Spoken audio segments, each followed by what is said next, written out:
Hi, hello, I'm REM, and this is my vlog for reading Buzzwordathon and Adventure in Aeldia books for November of 2025. For those of you who don't know, Buzzwordathon is a reading challenge run by Lala from Books with Lala. And basically you have two prompts every month. One is an object that has to be on the cover, and one is a word that needs to be in the title. So for this month, the object needs to be food or drink, and the word is never. Then Adventure in Aeldia is part of a larger readathon called Aurelium, or the Magical Readathon, where your character goes to a magical university. It happens twice a year in September and April. Why is the camera lagging? Oh, here, it's good again. Maybe we're just talking too fast. Adventure in Aeldia is where you have one prompt every month for an adventure your character goes on. I have two characters going on this adventure, so I have two prompts, which equals 4 prompts, but I narrowed it down to 3 books for this month. So the first book so for Adventure in Aeldia, my prompts are read a nonfiction book and read a book with under 3,000 ratings on a rating app. So I have started with my nonfiction book. Today is November 9th. And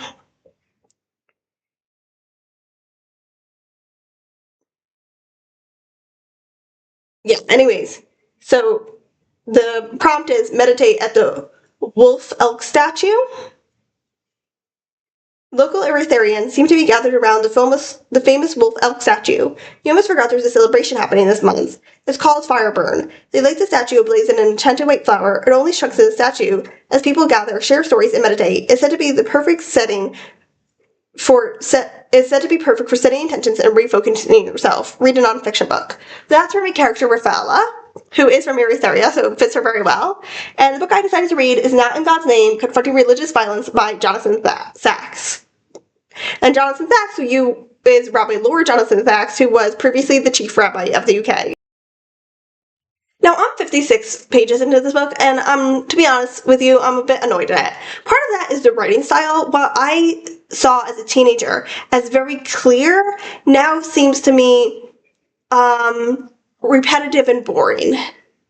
The other thing is, this book is written for non-Jews, and while that in and of itself is not a problem, I am just sick and tired of begging non-Jews to think of me as a human being. And that's what's been going on for a lot of these pages. It's very subtle, because obviously you don't want to be, please think of me as a human being, because they'll be like insulted, right? But so it's very subtle, but yeah, it's like begging non-Jews, please just think of Jews as human beings.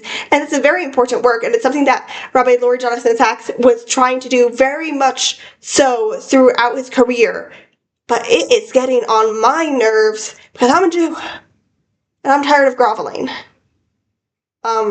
Yeah. I don't feel like I really have to explain what the book is about. It's in the title. Hi, so it is November 15th. The last time I updated was November 9th. And I read another bit of Not in God's Name. So I'm now part 2 siblings. I do have the same complaints I had about it last time I updated you. As you can see, I'm taking it very slowly because I do want to finish it, but like I don't want to feel like I'm forcing myself to read to like get through this book. However, I do feel like at the very end of part 1, he finally like gathered and is now turning to make his point. Again, this is a philosophy book, so I've mentioned with other philosophy books, I may not agree with his points or agree with all of his points, but I'm here to listen and learn and think, and I'm reviewing more the writing style. And I did feel, another complaint I have to make is that I did feel he was jumping all over the place, and I didn't understand how everything connected. But he does seem to have now, like in the final 2, 3, 4 pages I've read, when he reached the end of part 1, to really gather and get into what the point he's really going to make. And now, I also want to update you, because I don't know when I'm going to have time to update you, but I am reading a very long book that I think I will finish probably tomorrow, and if I finish it early enough, which is doubtful, but might happen, I will start my next book for the Buzzwordathon / Adventure in Aeldia, which is All's Fair by Nessie Krulik. So this fills the Adventure an Aeldia prompt of under 3,000 ratings. It has under 3,000 ratings on Goodreads, and the Buzzwordathon prompt of food and drink in the cover. I cannot find a book with both, but this does have candy apples on the cover. So this is a Kitty Kazoo Switcheroo book, and Kitty Kazoo Switcheroo books are basically about this girl. They're early chapter books for early readers, and they're about this girl who has a really terrible day, and she wishes to be anyone but herself. In every book, a magic wind comes and turns her into someone, or an animal, could also be. I don't know exactly what's going to happen in this one, but from the title and from the cover, I assume it's going to happen in the county fair, and that her and her best friend Suzanne are going to have a fight. I just enjoy these books. They're not like amazing literature or anything. They're not even amazing early chapter books, but I do really enjoy them, and this has definitely been something I've been reading since like 2nd grade. So yeah. Hi, good morning. It is now November 17th, and last night, I read totally, actually, the Kitty Kazoo book, All's Fair. I was actually wrong. There was no fight with Suzanne, which I'm quite happy about, because quite a few of the last Kitty Kazoo books I read had her fight with Suzanne. And while Suzanne, a lot of times, I can see why you would fight with her. It just gets boring after a while, to have the same thing over and over. I was actually super special, which means that she got turned into someone else twice, and I really enjoyed it. I thought it was really fun. Like, it wasn't like a huge thing the 2 times she got turned into someone else. What actually was this? Oh, I remember the second time. But they were really fun, and it was just like all this book was about like the fair and what they're doing, and like all the things that are going on, and I thought it was done really, that it didn't feel overwhelming, even though there was a lot of stuff to see in a little book. It was one of the books that makes me feel sorry for Suzanne, though. Like, what is going on in her life that she is so low self-confidence that she needs constant approval from outsiders, and if she doesn't get that approval, she just lie and deny. Anyways, now I have started my book for the final Buzzwordathon prompt. We finished most of the Adventure and Aeldia prompts, and now we're at the final Buzzwordathon prompt, which is to have the word never in the title. So for that, I am reading Folktales for Fearless Girls, The Stories We Were Never Told by Miriam Sayalero, and illustrated by Danny Torrent. So this is just a compilation of folktales where women are the heroes. I love folktales, which is why I decided to read this. So I've now read the first story. I do not love the illustrations. I really like the cover. It's not the most amazing cover in the world, but I do quite like it. But the illustration itself, so far we've had one, I do not like it. Looking at the table of contents is what I always say. Looking at the table of contents, there is like a good mix from different places, but I had been hoping for less Europe, or rather the opposite, more from outside of Europe is really what I mean. But I'm excited because I like all these folktales. So I've read the first one, and I think I understand what was forgotten. It's less well known. Gotta be honest. The ending there is a bit like, what just happened?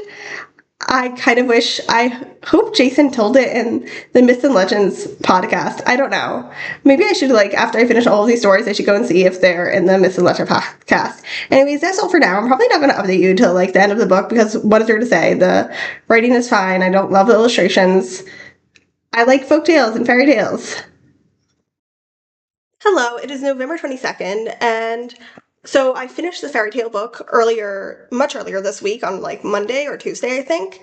Today is Saturday, and I enjoyed it a lot. I think that if I were really going into it, looking for stories of women being the heroes in the fairy tales, I would not have enjoyed it that much, because it's a lot of the stories, the women, while they are amazing and brave, they're not actually the heroes.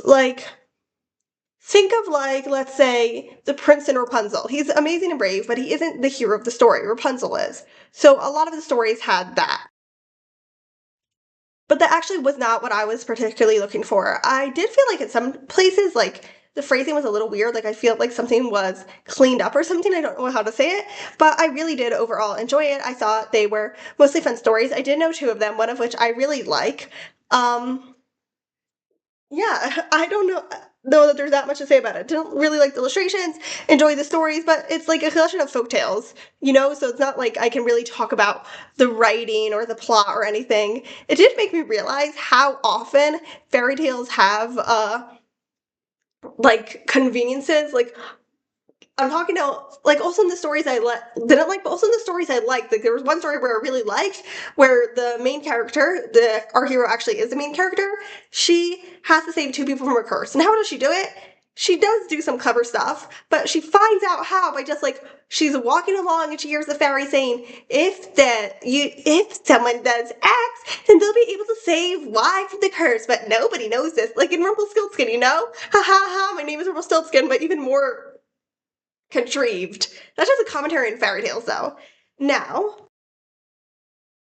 I got to page 173 of Not in God's Name, and these 2 chapters that I read, it was 2 chapters, I really actually enjoyed. Like I supposed, I now gotten into meat of this, which is commentary. It does a lot of commentary so far on Bereshit, on Genesis, and I am loving it. He brings up some interesting points. And there is one thing that he writes that I really disagree with. And not only do I really disagree with it, which is one thing, obviously you can disagree with people.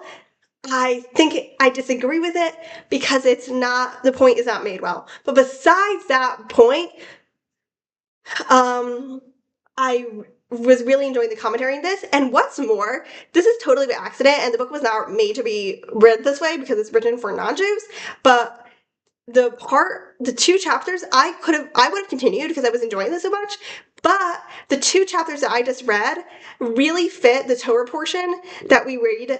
Like, they were talking about the Torah portion that we read this week, and the next part is going to talk about, from what I understand, is going to talk about the Torah portion we read next week, I believe. So I am leaving that for next week just because it fits so well. So yeah, this has gotten much better. Hello, it is November 29th, and I finished this morning, Not in God's Name, Confronting Religious Violence by Rabbi Lord Jonathan Sacks. Yeah. So it really was just the first part that I didn't like. This book is divided into 3 parts, I believe. Yes, 3 parts. And I love the second part. And I did also really like the third part, though I have some theological questions, and unfortunately, Rabbi Sacks is not around to answer anymore, but I'm sure as I read, but it just made me want to read more of his work. Unlike the other book of his, which I felt like it was old, it wasn't like as relevant anymore. I felt like this book wanted to make me read more of his work, and part of that is I think it was written better besides the first part, and I believe this is older, and he had cancer. He had a lot of cancer. So yeah, that obviously would have affected his writing.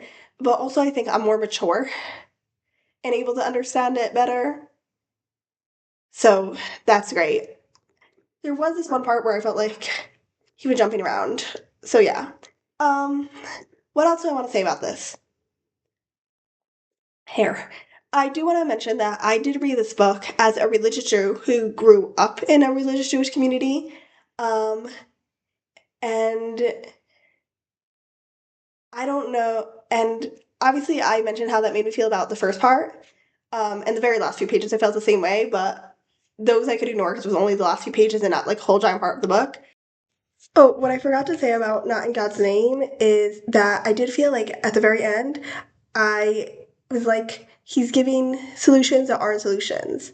Like, he's saying that we need to work, blah, blah, blah, blah, blah, blah. That's what I was talking about when I said that I wanted to ask him questions like, what does it mean to do blah, blah, blah? Like, how do we do blah, blah, blah? Like, you're telling us to do blah, blah, blah, but right now we don't have a way to do blah, blah, blah. How do we get to do blah, blah, blah? Anyways, yeah, that's it. Yeah, and obviously that affected how I read this book because obviously Rabbi Lord Jonathan Sacks is writing this from a Jewish perspective. Even if he is aiming it as well at Christians and Muslims, he is writing from a Jewish perspective. So I do wonder how it would feel to read it from a Christian or a Muslim perspective. Like, not as a bad thing, as a thing that I'm interested in. I would wonder to see what Christians and Muslims would think about the theological stuff in this book, because the main bulk of this book is theological interpretation of Jewish text. Yeah, there were some parts where I felt like, where are you going with this? Like, or that he repeated something. But overall, I did end up really liking this book. And more importantly, made me want to read more. Not just of his books, but of the books in the, what do you call it? The bibliography. And yeah, that's it. Those are the books for Buzzwordathon and Adventure in Aeldia for the month of November. And it's nearly December now. But yeah.